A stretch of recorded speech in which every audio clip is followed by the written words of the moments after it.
syukur. Warahmatullahi wabarakatuh.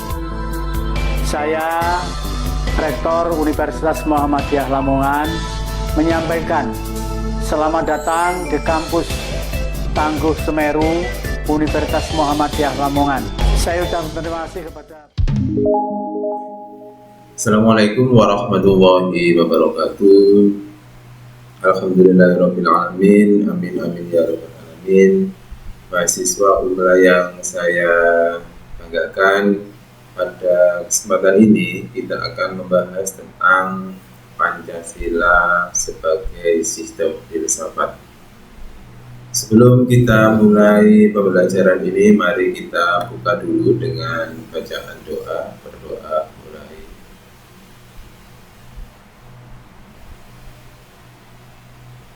Selesai.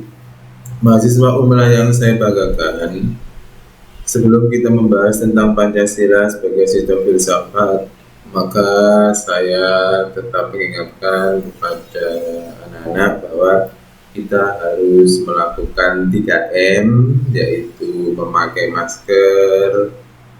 Yang kedua adalah menjaga jarak, dan yang ketiga adalah mencuci tangan dengan sabun, agar kita bisa terhindar dari COVID-19, dan kita semua berdoa mudah-mudahan COVID-19 ini cepat dicabut oleh Allah Subhanahu wa Ta'ala dari muka bumi Indonesia. Amin amin ya rabbal alamin.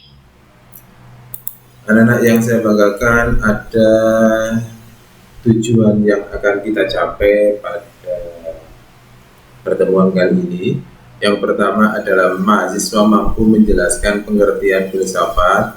Yang kedua, mahasiswa mampu menganalisis kesatuan sila-sila Pancasila sebagai sistem filsafat. Yang ketiga, mahasiswa mampu menjelaskan Pancasila sebagai pandangan hidup bangsa.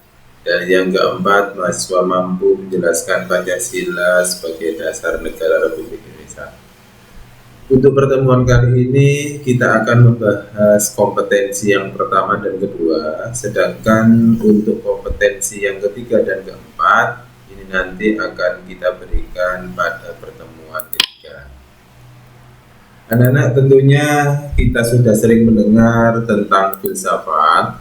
Jadi filsafat itu berasal dari bahasa Yunani, yaitu philein yang artinya cinta, dan yang kedua sophos yang artinya hikmah atau kebijaksanaan atau wisdom. Sehingga kalau kita gabung filsafat dari bahasa Yunani itu mengandung makna cinta kebijaksanaan. Jadi filsafat itu secara istilah artinya adalah cinta kebijaksanaan. Kalau kita melihat dari filsafat, maka filsafat itu dapat kita bagi menjadi dua. Yang pertama sebagai produk, dan yang kedua sebagai proses.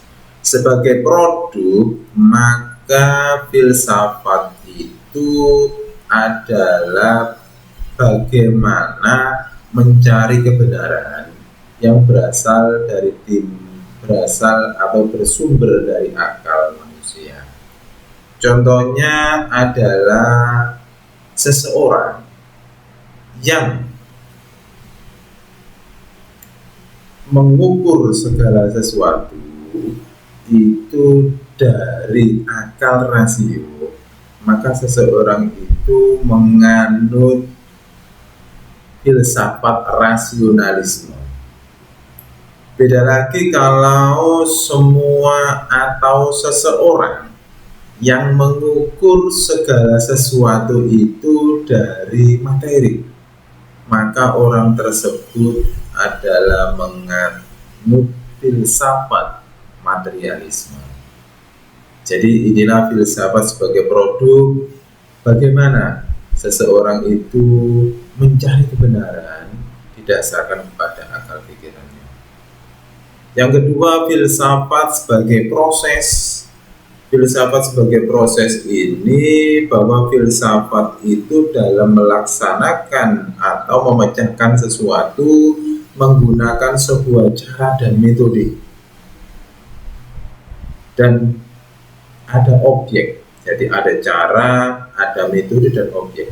Makanya inilah filsafat sebagai ilmu pengetahuan yang bersifat dinamis, yang selalu berubah menyesuaikan perkembangan zaman. Nah, ini tentang kesatuan filsafat Pancasila. Nah, jadi kesatuan filsafat Pancasila itu ada 3, yaitu kesatuan dasar ontologis, dasar epistemologis, dan dasar aksiologis. Ontologis itu berbicara tentang apa. Jadi apa? Kemudian epistemologis itu berhubungan dengan cara. Ya, cara. Kemudian aksiologis ini berhubungan dengan untuk apa. Jadi saya ulangi, jadi ontologis itu tentang apa? Epistemologis itu bagaimana cara. Kemudian aksiologis itu untuk apa? Nah, ini anak akan kita bahas di sini ya. Dasar ontologis sila-sila Pancasila. Ontologis tadi adalah apa? Nah, apa ini berhubungan dengan adanya sesuatu. Di sini adanya sumber ada, jenis ada, hakikat ada, termasuk alam manusia, metafisika, dan kesemestaan atau kosmologi. Jadi berhubungan dengan apa? Adanya sesuatu. Kemudian Pancasila sebagai sistem filsafat tidak hanya kesatuan yang menyangkut sila-silanya saja, melainkan juga meliputi hakikat dasar dari sila-sila Pancasila, atau secara fisiologis meliputi dasar ontologi sila-sila Pancasila. Jadi anak-anak, Pancasila itu ada dasar-dasarnya. Dasar sila-sila Pancasila itu adalah sila pertama itu Tuhan. Sila kedua adalah manusia. Sila ketiga adalah persatuan. Sila keempat adalah rakyat. Sila kelima adalah keadilan sosial. Dengan demikian, Pancasila terdiri atas 5 sila, setiap bukan merupakan asas yang berdiri sendiri, melainkan merupakan suatu kesatuan dasar ontologis. Jadi anak-anak, kalau kita berbicara tentang Pancasila, maka Pancasila itu berbicara tentang 5 sila. Dan kalau kita berbicara tentang 5 sila, maka sila 1, sila 2, sampai sila 3, 4, dan 5 ini merupakan sila yang saling berhubung. Sila yang merupakan satu kesatuan utuh. Sila yang berhubungan antara sila 1 dan sila lainnya. Nah, dasar ontologis daripada Pancasila ini merupakan hakikat mutlak manusia yang monopluralis. Mono berarti satu, plural berarti jamak. Jadi inilah manusia yang monopluralis, atau disebut juga dasar antropologis. Apa manusia Indonesia yang monopluralis? Nah, ini anak. Sebelum kita berbicara tentang manusia Indonesia yang monopluralis, maka menurut Profesor Noto Nagoro, subjek pendukung atau pelaku utama Pancasila adalah manusia. Manusia yang bagaimana? Yang berpancasila itu yang berketuhanan yang Maha Esa, yang berkemanusiaan yang adil dan beradab, yang berpersatuan, yang berkerakyatan, yang dipimpin oleh bangsa dalam permusyawaratan perwakilan, serta yang berkeadilan sosial, pada hakikatnya adalah manusia. Makanya sebagaimana kita ketahui bahwa Pancasila ini kalau kita amati di sini adalah memuat kata kerja. Contohnya berketuhanan yang Maha Esa. Berketuhanan yang Maha Esa ini bagaimana kita sebagai bangsa Indonesia ini bisa melaksanakan kegiatan-kegiatan keagamaan. Bagaimana kita sholat, bagaimana kita zakat, puasa bagi orang muslim dan umat-umat beragama selain Islam. Kemudian kalau kita lihat tadi anak-anak, yaitu hakikat manusia yang monopluralis. Mono itu adalah satu, plural itu adalah jumlah. Jadi monopluralis itu dilihat dari susunan kodrat, dilihat dari sifat kodrat, dan dilihat dari kedudukan kodrat. Dilihat dari susunan kodrat. Susunan kodrat daripada manusia itu adalah terdiri dari raga dan jiwa. Ini susunan kodrat manusia. Makanya manusia itu kalau hanya ada raganya saja tidak disebut manusia. Begitu juga manusia itu kalau ada jiwanya saja maka tidak akan disebut manusia. Disebut manusia kalau manusia itu ada raga dan jiwa. Begitu juga dengan sifat kodrat manusia itu sebagai makhluk individu dan makhluk sosial. Manusia tidak bisa mementingkan dirinya sendiri karena manusia pada intinya adalah zon politikon. Pada intinya adalah makhluk sosial yang membutuhkan manusia. Manusia tidak bisa memenuhi kebutuhan hidupnya sendiri, tetapi manusia perlu manusia lainnya untuk memenuhi kebutuhan hidup. Kemudian dari kedudukan kodrat bahwa makhluk pribadi berdiri sendiri dan makhluk Tuhan yang Maha Esa. Dalam arti anak-anak bahwa kedudukan kodrat manusia itu manusia diberikan hak asasi oleh Allah Subhanahu wa taala, Tuhan yang Maha Esa, yaitu sebagai makhluk yang berdiri sendiri, makhluk yang diakui hak asasi manusianya, hak hidup, hak memiliki sesuatu, hak untuk melakukan atau mengeluarkan pendapat. Tapi yang paling utama adalah selain manusia itu diberikan hak asasi, manusia itu adalah makhluk Tuhan yang Maha Esa. Makhluk Tuhan yang Maha Esa. Makhluk Tuhan yang Maha Esa. Kemudian setelah kita mengetahui dasar ontologi Pancasila, hakikat apa? Yang kedua adalah dasar epistemologi sila-sila Pancasila. Epistemologi sila-sila Pancasila ini tadi adalah hakikat cara. Jadi epistemologi itu cara. Epistemologi sendiri itu adalah filsafat yang menyelidiki makna dari nilai ilmu pengetahuan.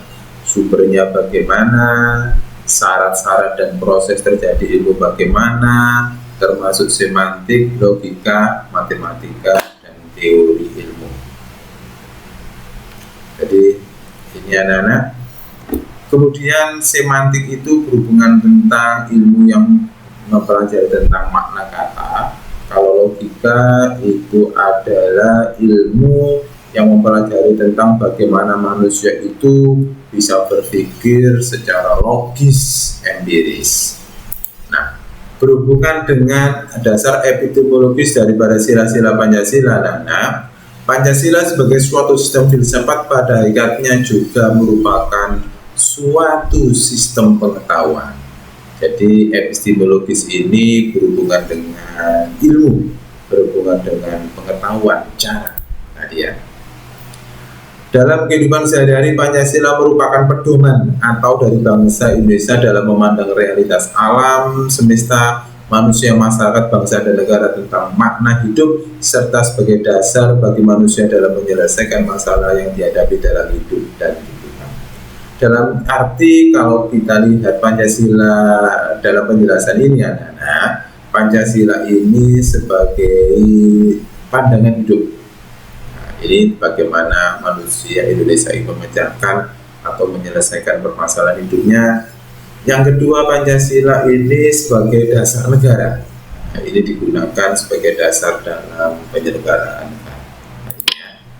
dalam kehidupan sehari-hari. Nah, kalau kita berbicara tentang Pancasila sebagai pengetahuan anak-anak, maka kita akan membuktikan apakah Pancasila itu sebagai pengetahuan. Maka ada 3 syarat sesuatu itu sebagai pengetahuan.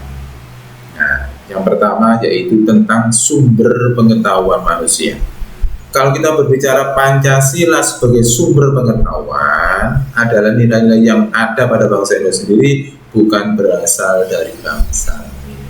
Jadi anak-anak, asal usul daripada Pancasila itu adalah Pancasila itu made in Indonesia, bukan made in China, bukan made in Amerika. Ini perlu kita camkan. Jadi Pancasila itu asalnya dari mana? Asalnya adalah dari kebiasaan-kebiasaan, nilai-nilai yang ada pada bangsa Indonesia itu sendiri. Dan siapa yang merumuskan Pancasila yang berasal dari kebiasaan, dasar-dasar atau nilai bangsa Indonesia sendiri? Oleh wakil bangsa Indonesia yang terbentuk dalam BPUPKI dan PPKI. Kemudian bangsa Indonesia itu disebut kausa materialis Pancasila. Apa kausa materialis Pancasila itu? Bahwa kausa materialis Pancasila itu adalah bangsa Indonesia itu asal muasal atau cikal bakal daripada Pancasila. Dengan demikian, kalau kita melihat syarat pertama sumber pengetahuan manusia, maka Pancasila sudah memenuhi. Yang kedua, tentang teori kebenaran pengetahuan manusia. Teori kebenaran pengetahuan manusia yaitu tentang hakikat manusia Indonesia yang monopluralis. Menurut Nagoro dalam skema potensi rohania Pancasila, terutama dalam kaitannya dengan pengetahuan, akal manusia merupakan sumber daya cipta manusia. Jadi anak-anak, pengetahuan itu berasal dari akal manusia.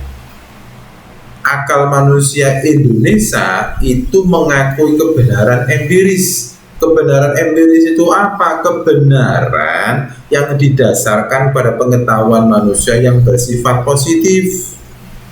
Nah, kalau kita berbicara tentang kebenaran pengetahuan manusia yang berasal dari kebenaran empiris yang didasarkan kepada akal cipta manusia, maka manusia Indonesia itu mengakui bahwa kebenaran wahyu yang bersifat mutlak itu merupakan tingkat kebenaran yang tertinggi. Maksudnya apa, Nana? Akal manusia itu ada batasnya.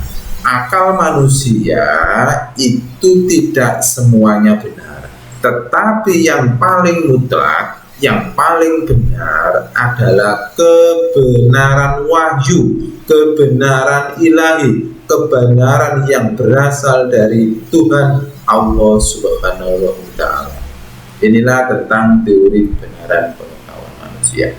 Dengan demikian, kalau kita berbicara tentang teori kebenaran pengetahuan manusia, maka di sini Pancasila sudah memenuhi. Jadi anak-anak, tentang watak pengetahuan manusia ini dijelaskan bahwa Pancasila itu tidak bebas nilai, tetapi Pancasila itu mendasarkan kepada moralitas kodrat manusia, mendasar pada moralitas religius. Jadi manusia Indonesia itu manusia Indonesia yang Pancasilais itu didasarkan kepada dua hal ini.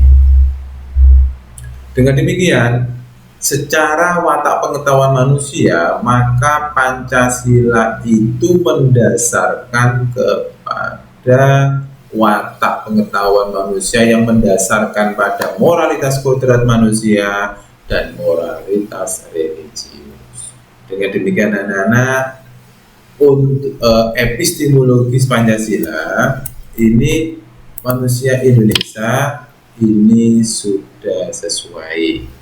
Jadi tadi yang pertama yaitu dasar ontologi sudah sesuai, yang kedua dasar epistemologi sudah sesuai, dan kita akan lihat dasar yang ketiga, aksiologis. Kalau tadi ontologis itu berhubungan dengan cara, epistemologis saya ulangi, ontologis tadi berhubungan dengan apa, epistemologis berhubungan dengan cara, dan aksiologis berhubungan dengan untuk apa. Ini untuk apa? Jadi untuk apa ini merupakan bidang yang menyelidiki makna nilai, sumber nilai, jenis nilai, tingkatan nilai, dan hakikat nilai, termasuk estetika, etika, ketuhanan, dan agama. Anak-anak, kalau kita berbicara tentang nilai-nilai Pancasila, tentunya Pancasila ini adalah suatu pengetahuan yang berhubungan dengan nilai. Karena Pancasila itu syarat nilai. Di sini kalau kita berbicara tentang nilai-nilai Pancasila, maka di sini ada nilai material. Jadi nilai material ini menurut Profesor Noto Nagoro, yaitu segala sesuatu yang berguna bagi jasmani manusia. Materi. Jadi anak-anak, yang berguna bagaimana untuk memenuhi kehidupan ini, kita harus makan, kita harus minum. Ini nilai material. Yang kedua, nilai vital. Nilai vital itu segala sesuatu yang berguna bagi manusia untuk mengadakan suatu aktivitas atau kegiatan. Jadi di sini berhubungan dengan nilai kegunaan. Contohnya kalau dalam kesehatan, untuk nilai vital ini ya jarum suntik, infus, stetoskop. Ini kalau dalam pendidikan ya laptop, kemudian LCD proyektor. Ini yang penting karena itu nilai-nilai vital yang dipakai manusia untuk melaksanakan kegiatan sesuai dengan profesinya masing-masing. Dan yang ketiga anak-anak, tingkatan nilai menurut Profesor Noto Nagoro adalah nilai kerohanian. Segala sesuatu yang berguna bagi rohani manusia. Nah, untuk nilai kerohanian ini anak-anak dibagi oleh Profesor Noto Nagoro berhubung menjadi 4. Nilai kebenaran. Jadi nilai kebenaran ini bersumber pada akal, bersumber dari rasio, budi atau cinta manusia. Benar. Benar menurut apa? Akal manusia, rasio manusia. Ini yang pertama. Yang kedua, nilai keindahan atau estetis bersumber pada perasaan manusia. Indah. Tidak semua mengatakan bahwa indah itu sama. Tergantung perasaan manusia. Kadang-kadang kalau kita mengatakan bunga itu indah, bunga itu bagus pada saat kita berbunga-bunga. Coba kalau kita itu tidak merasa berbunga-bunga, kalau kita lihat bunga, nah inilah yang disebut indah. Jadi indah itu relatif tergantung perasaan manusia. Kemudian yang ketiga, nilai kebaikan atau nilai moral bersumber pada kehendak manusia. Kehendak. Jadi anak-anak, kita tahu bahwa sedekah itu baik. Sedekah itu dianjurkan oleh Tuhan Allah Subhanahu Ta'ala. Tetapi kalau kita tidak punya kehendak untuk melakukan sedekah, tidak akan bisa. Walaupun kita tahu tahu bahwa menurut teori sedekah itu baik, sedekah itu menangkal bahaya, sedekah itu pahalanya dilipat gandakan. Tetapi kalau kita tidak punya kehendak untuk bersedekah, maka tidak akan terjadi. Nah inilah nilai kebaikan atau nilai moral. Dan yang paling akhir anak-anak adalah nilai religius. Ini adalah nilai tingkatan yang paling tinggi, yaitu nilai kerohanian yang tertinggi dan bersifat mutlak. Ini adalah nilai yang berasal dari Allah Subhanahu wa Ta'ala, Tuhan yang Maha Esa. Dan ini nilai yang tidak bisa ditawar, nilai yang merupakan nilai yang berasal dari wahyu ilahi, nilai mutlak.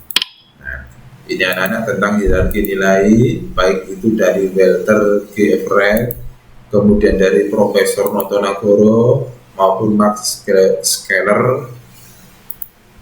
Kalau kita lihat 3 tingkatan nilai ini anak-anak, maka nilai yang paling tinggi itu adalah nilai kerohanian, nilai kerohanian, nilai kerohanian. Kenapa nilai kerohanian? Karena nilai ini berasal dari Allah Subhanahu wa Ta'ala, Tuhan yang Maha Esa, dan ini adalah di luar jangkauan akal pikiran manusia. Makanya disinilah anak-anak tambatan kita terakhir dalam hidup manusia. Pada intinya adalah bagaimana kita kembali ke sini, nilai kerohanian. Bagaimana kita menghadap Allah Subhanahu wa Ta'ala di akhir hayat ini, nanti kita sebagai manusia yang meninggal dalam keadaan husnul khotimah, dalam keadaan baik. Nah ini untuk itu anak-anak, yang paling utama dalam kehidupan ini adalah kita mencari sangu. Jadi mencari sangu, dunia ini adalah ladang akhirat. Dunia ini adalah bagaimana kita mencari sangu, kita mencari sangu untuk menuju ke akhirat. Dengan demikian, inilah yang paling utama dalam kehidupan ini, karena Allah Subhanahu wa Ta'ala itu menciptakan jin dan manusia itu untuk beribadah kepada Allah. Wa ma khalaqtul jinna wal insa illa liya'budun. Tetapi yang perlu diperhatikan anak-anak, walaupun kita itu mengakui atau melaksanakan ini kerohanian, tapi tetap kita itu mengakui nilai material dan nilai vital. Ini penting juga. Jadi dalam kehidupan ini kita juga harus makan, harus minum untuk menunjang kesehatan kita. Ini nilai material. Dan nilai vital, kita harus menggunakan teknologi, kita harus menggunakan alat-alat untuk menunjang kesehatan, untuk menunjang aktivitas kehidupan kita. Ini nilai vital. Nah, inilah yang disebut bahwa nilai materi, nilai vital ini kita pakai untuk menuju nilai kerohanian. Nilai dasar itu seperti yang disampaikan Pak Mukrib tadi, bahwa nilai dasar Pancasila itu adalah nilai-nilai yang mana nilai ini adalah saling berhubungan satu dengan yang lainnya dan tidak bisa dipisah-pisah. Nah, ini nilai dasar. Jadi itu ada hubungan yang terkait. Pancasila itu bukan menyangkut satu nilai, tapi 5 nilai. Nilai instrumental adalah nilai pengiring, yaitu nilai yang berbentuk norma sosial dan norma hukum yang selanjutnya akan terkristalisasi dalam peraturan dan misalnya lembaga-lembaga negara. Ini nilai pengiring. Jadi misalkan dari nilai kerakyatan, misalkan ya, di sini ada peraturan-peraturan yang berhubungan dengan rakyat yang dibuat oleh lembaga perwakilan rakyat, DPR, MPR. Inilah tentang nilai instrumental, nilai pengiring ya. kemudian nilai praksis, nilai sungguhnya kita laksanakan dalam kenyataan. Jadi nilai praksis itu adalah bagaimana nilai dasar dan instrumental itu dilaksanakan dalam kenyataan. Misalkan anak-anak tentang nilai ketuhanan, ya, bagaimana kita itu melaksanakan ketuhanan di Indonesia. Kehidupan beragama antar umat beragama. Makanya di sini ada instrumental, yaitu ada departemen agama, ada menteri agama yang mengatur bagaimana kehidupan umat beragama ini tidak saling bentrok. Bagaimana kehidupan umat beragama ini saling selaras, serasi, dan seimbang. Ini. Kemudian setelah ada nilai dasar, nilai instrumental, saya contohkan dari ketuhanan, bagaimana kita melaksanakannya, praksisnya. Ini yang paling ini yang paling penting, karena inilah yang merupakan kenyataan, inilah yang merupakan sebuah implementasi daripada nilai dasar dan nilai instrumental. Nah, nilai-nilai dasar Pancasila termasuk nilai etik atau nilai moral merupakan nilai dasar yang mendasari nilai instrumental dan juga mendasari semua kehidupan masyarakat berbangsa dan bernegara. Inilah anak-anak tentang nilai Pancasila, yaitu nilai dasar, nilai instrumental, dan nilai praksis. Nah, anak-anak, secara aksiologis bangsa Indonesia merupakan pendukung nilai-nilai Pancasila. Aksiologis, yaitu subscriber of palsu Pancasila, yaitu bangsa yang berketuhanan, yang berkemanusiaan, yang berpersatuan dan berkerakyatan dan berkeadilan sosial. Pengakuan, penerimaan, dan pengertian atas nilai Pancasila itu nampak dalam sikap, tingkah laku, dan perbuatan bangsa Indonesia sehingga mencerminkan sifat khas manusia Indonesia, yaitu manusia Indonesia yang bergotong royong, manusia Indonesia yang menjunjung tinggi kekeluargaan, manusia Indonesia yang ramah terhadap bangsa Indonesia dan masyarakat. Ini ciri khas. Makanya anak-anak, kalau kita ini mengatakan bahwa kita ini bangsa Indonesia yang Pancasilais, ya makanya kita itu harus mendasarkan kepada ini. Ya. Baik anak-anak, untuk pertemuan kali ini kita cukupkan sampai bagaimana kita itu sebagai manusia Indonesia yang monopluralis, manusia Indonesia yang didasarkan kepada filsafat Pancasila. Ontologis Pancasila berbicara tentang apa, epistemologis Pancasila berhubung dengan cara, dan aksiologis Pancasila berhubungan dengan untuk apa. Jadi ontologis itu berhubungan dengan apa, apa itu adanya sesuatu, asal usulnya Pancasila, yaitu manusia Indonesia yang monopluralis. Kemudian cara epistemologis itu berhubungan dengan apa anak-anak? Berhubungan dengan pengetahuan.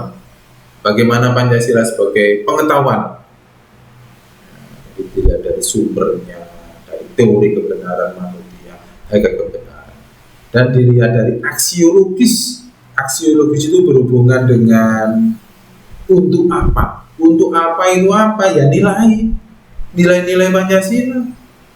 Yang mana Pancasila itu merupakan nilai kerohanian, tetapi tetap mengakui nilai material dan tetap mengakui nilai vital. Nah, inilah anak-anak tentang Pancasila. Jadi Pancasila itu pada intinya adalah nilai kerohanian, nilai yang berasal dari Allah Tuhan Yang Maha Esa, tetapi tetap mengakui nilai material, nilai yang berhubungan dengan materi, dan nilai vital yang berhubungan dengan aktivitas kehidupan manusia.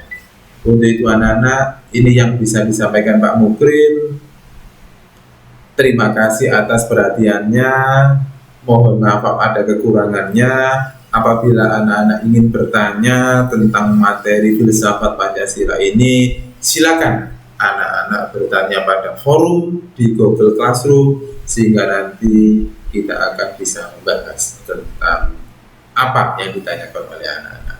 Mohon maaf anak-anak atas kekurang nyamanannya karena kita tidak bisa melaksanakan pembelajaran secara luring, secara tatap muka, tetapi secara daring. Mudah-mudahan COVID-19 ini bisa segera hangus dari bumi Indonesia. Amin, amin ya robbal alamin. Ihdinas siratal mustaqim. Wassalamualaikum warahmatullahi wabarakatuh.